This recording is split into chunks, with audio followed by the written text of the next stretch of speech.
I've recorded this 4 times now. I am never satisfied with what I get. I wanted to explain what is being said, but my explanation is always longer and convoluted than what they're saying. And I finally realized that they do a pretty good job. So I'm just gonna let them explain about the types of vaccines. So we should describe a little bit about how it works. So you've got mRNA. M is a lowercase m, and that means messenger. There are different kinds of RNA that do different kinds of things.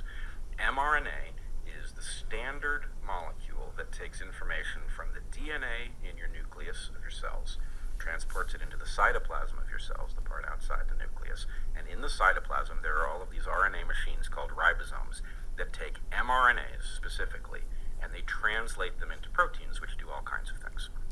So in this case, just as coronaviruses do, we are taking a messenger RNA and injecting it directly into, or injecting it indirectly into the cytoplasm of these cells. Well, there's a big asterisk here, which we'll get back to.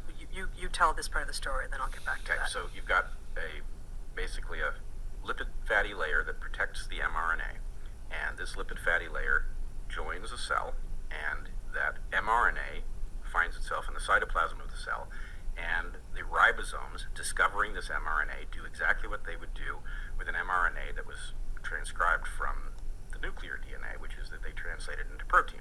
So those proteins are the spike protein of the coronavirus in the absence of the other components of it.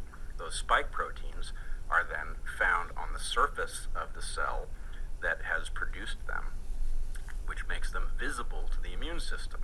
So that visibility to the immune system, I'll talk a little bit more about how immune systems work in a second because it's kind of crucial to understand this, but the very fact of a protein that is unfamiliar showing up on the surface of familiar cells alerts the immune system that there is something to be identified, and then the immune system does its incredible job, which is to learn the structure of this foreign protein so that it can recognize it instantaneously. And then the point is, if you get COVID, what happens is that spike protein shows up in the virus and any cells that it has infected, and your immune system doesn't need to learn it because it already knows it, right? That's the